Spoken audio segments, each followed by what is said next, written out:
agradeço o convite que você me fez. E agora a gente vai falar um pouquinho sobre a associação desse novo, relativamente novo, que não tem tantos estudos quanto os outros fármacos que utilizamos na odontologia, que é a toxina botulínica.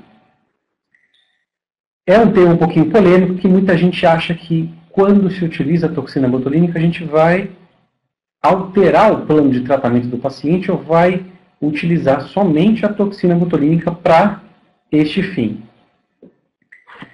Mas a toxina botulínica, os tratamentos, as terapias, são sempre utilizadas como algo a agregar ao tratamento já existente. Então a gente vai associar um tratamento que já existe uma terapia conhecida, utilizando também a toxina botulínica.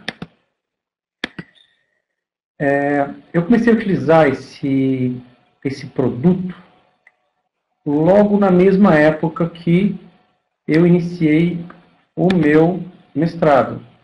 Porque durante a minha pesquisa, eu me deparei com alguns artigos que estavam associando isso.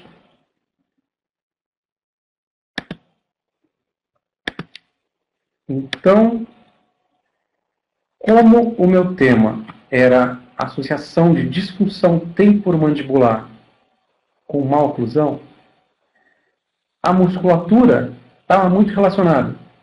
Então, me deparei com artigos, na maioria deles eram artigos de cirurgiões plásticos, dermatologistas e um cirurgião dentista. A minha orientadora não se interessou muito para utilizar esse tema, essas informações, porque ela associava isto a tratamento médico. Então, eu sempre tive muito preconceito inicial, nessa época, que era 2005, para estudar. Eu fiz a minha pesquisa individual, ao mesmo tempo que o meu mestrado concluí. Para quê? Para conhecer um pouquinho mais. Eu já tinha conhecimento disso, porque eu tinha conhecido cirurgiões plásticos, médicos, dermatologistas. E, quando iniciei minha pesquisa, o único ortodontista, o único cirurgião dentista que fazia uso da toxina botulínica associada à odontologia era o Howard Katz. Ele tinha muito conhecimento disso, ele tinha muitos casos clínicos disso, e, nesta época, era o único com bagagem científica, com bagagem clínica, com informação. Então, eu enviei um e-mail a ele, pedindo mais informações, se era possível eu fazer um estágio na clínica dele. Eu consegui, fiquei um tempo, tive conhecimento, obtive informação para quê? Para iniciar a minha pesquisa pessoal. Desde então, agregando informações de livros, de artigos, de congressos, mas era difícil associar isso porque sempre em congressos médicos que eu deveria ir, sempre livros médicos que deveria. Então, foi difícil agregar com essas informações que até então estavam limitadas para a gente. Há algum tempo já, eu sou ortodontista, sou especialista em mestre, já há algum tempo que eu dou ministro curso de toxina botulínica, além de ortodontia de especialização, na América do Sul. Então eu já tenho um pouco mais de conhecimento em relação à coisa mais importante que a gente tem que saber. É sobre a legislação, porque cada país existe uma limitação de aprendizado, uma limitação de atuação que o cirurgião dentista pode fazer.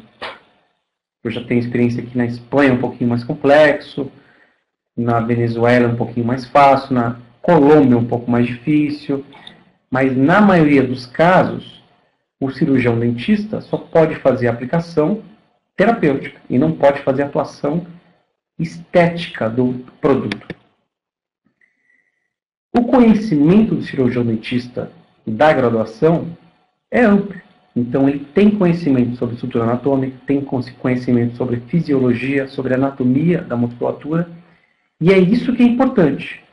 Sabendo essas informações e a teoria específica da farmacologia da toxina botulínica, que é aprendida em um curso esse que tem a duração de 2 dias, o cirurgião dentista está apto a fazer as aplicações.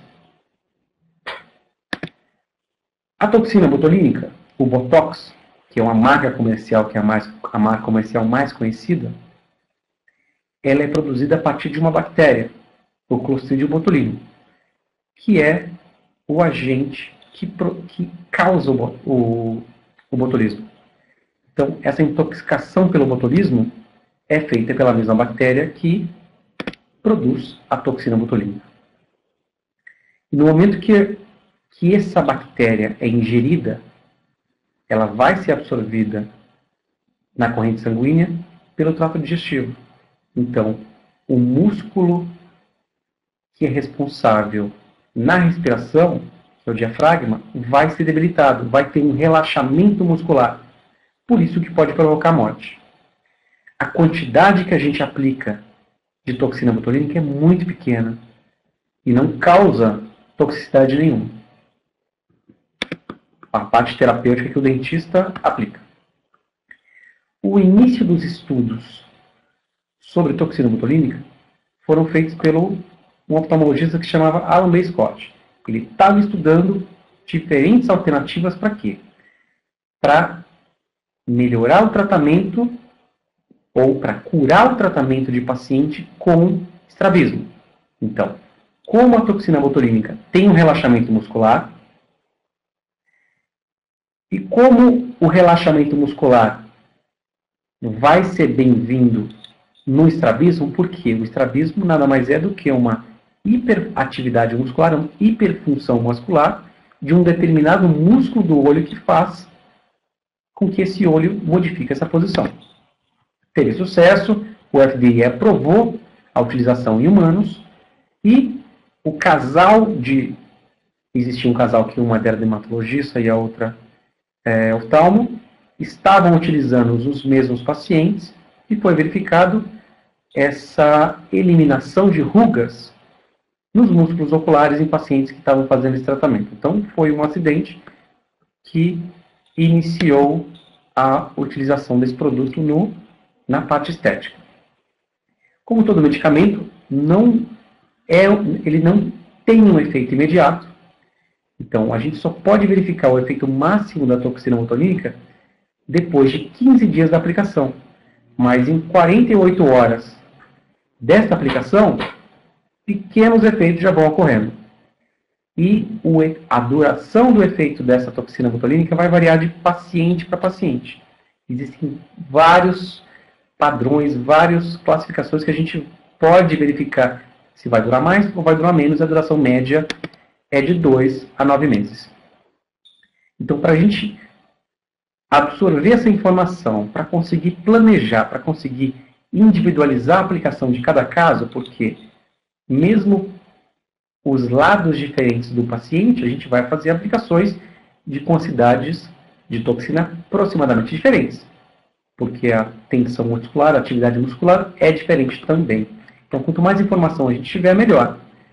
É importante vídeo e fotografia sempre, associando diferentes tipos de análises faciais. Para quê? Para facilitar esse diagnóstico. E também facilitar o nosso controle. Porque quando a gente faz uma aplicação, a gente tem que ter o histórico de aplicações anteriores, ou para aplicações posteriores, nós temos que ter o histórico de tudo. Se teve sucesso, teve fracasso, o resultado foi bom, foi ruim, a gente tem que aumentar em uma próxima aplicação ou não. As aplicações são simples, são feitas com agulhas de insulina, a quantidade é muito pequena e são 2 tipos de aplicação que vão variar dependendo da posição e do tipo de músculo, do tamanho do músculo que a gente vai aplicar. Tem uma técnica standard e uma microinjeção, que é a técnica standard tradicional, e a microinjeção, uma técnica um pouco mais superficial. Então, conhecimento importante que o odontólogo, que o cirurgião dentista tem que ter, é sobre a função do músculo. Qual é a inserção, qual é a origem desse músculo e que grupos musculares são responsáveis pelas diferentes movimentações, as diferentes alterações e correções que a gente vai promover com a toxina botulínica. Existem inúmeras indicações não estéticas que nós, dentistas, cirurgiões dentistas, podemos atuar. A gente pode atuar no transtorno de ATM, dores faciais, hipertrofia dos músculos masseter e temporal, apertamento dentário, bruxismo, sorriso gengival, assimetria do sorriso e também associando isso a uma desprogramação neuromuscular para modificar a força muscular, diferenciar a função do músculo em paciente de ortodontia, por exemplo, que é paciente braquicefálico ou paciente com mordida profunda, e nos casos de reabilitação oral, um aumento da dimensão vertical, implantes de cárie imediata e equilíbrio da função mastigatória. Eu vou iniciar um pouquinho com o caso de sorriso gengival, que é um efeito que tem um maior resultado estético, apesar de nós, cirurgiões dentistas, não podermos fazer atuações estéticas.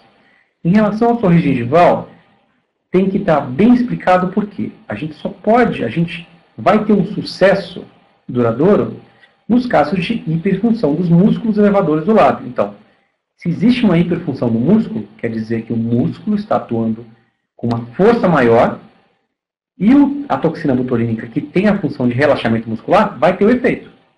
Se o paciente tem um encurtamento de lábio, não vai ter um resultado bom.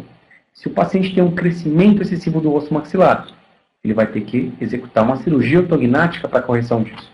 Se o paciente tem uma hiperplasia gengival, o paciente vai ter que fazer uma cirurgia gengival para corrigir isso. E, eventualmente, nós temos diferentes tipos de associações desses procedimentos.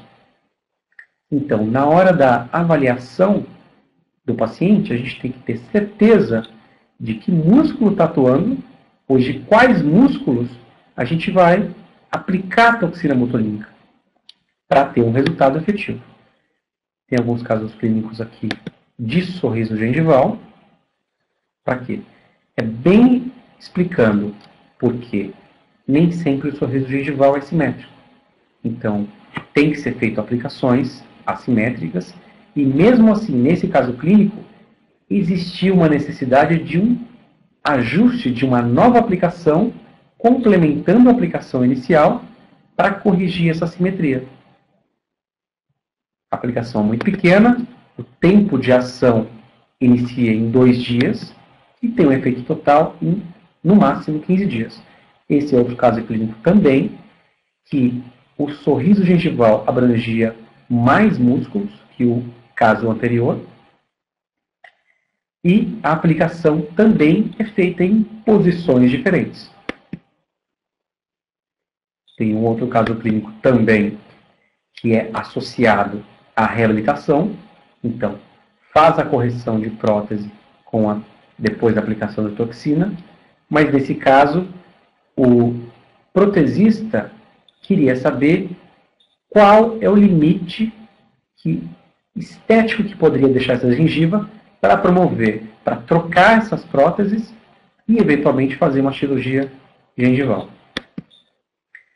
Outra função, outra indicação que nós podemos fazer é associar com hipertrofia dos músculos masseter e temporal. Então, os músculos da mastigação mais fortes que existem são esses. Então, estes músculos, em determinados casos, o relaxamento leva uma facilidade no tratamento atual.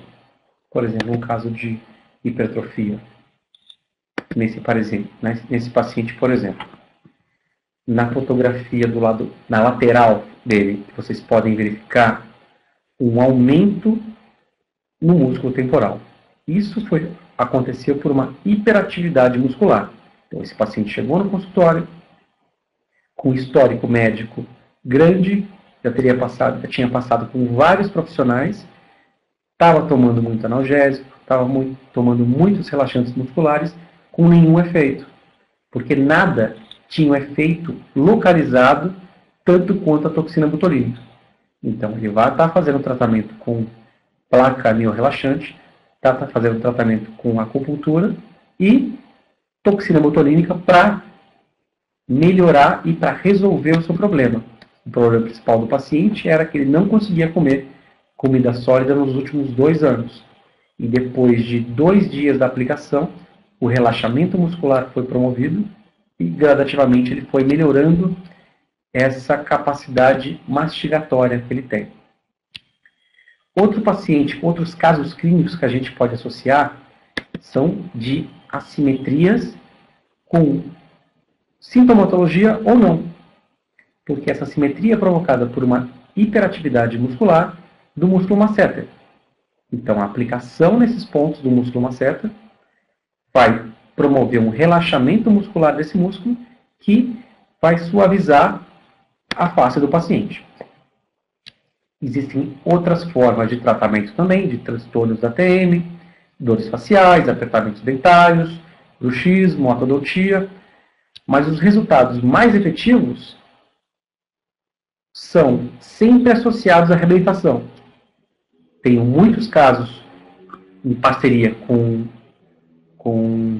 protesistas que, quando existe essa necessidade de aumento de dimensão vertical, que o paciente perdeu por perda de molar, por exemplo, ou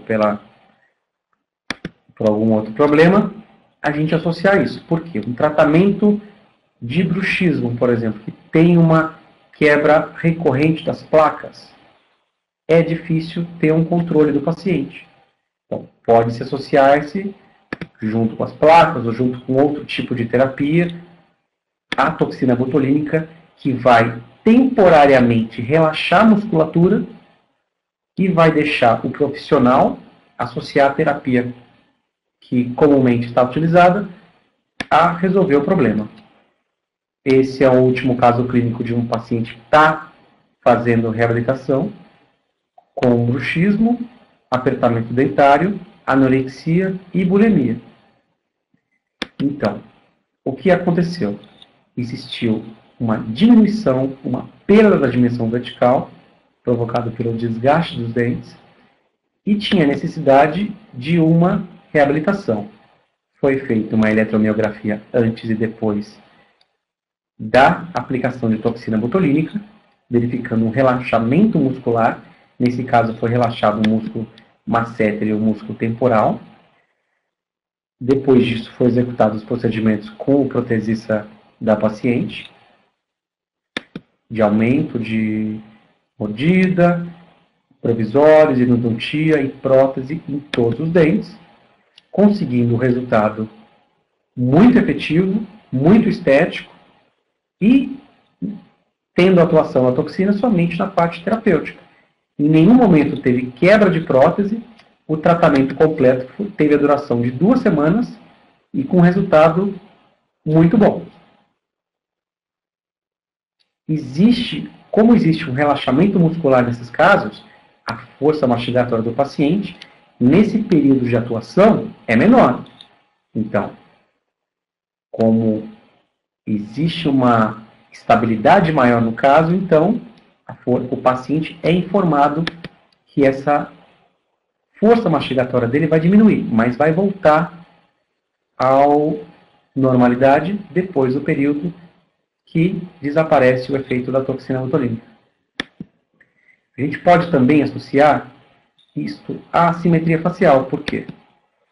Nas assimetrias a gente vai relaxar o lado onde está normal, para durante os movimentos de sorriso, mastigação, para deixar um aspecto mais simétrico. Por isso a importância do conhecimento e da noção fisiológica e anatômica dos músculos mastigatórios, para a gente atuar em diversos pontos de diversas formas. Então, individualizando para diferentes grupos musculares.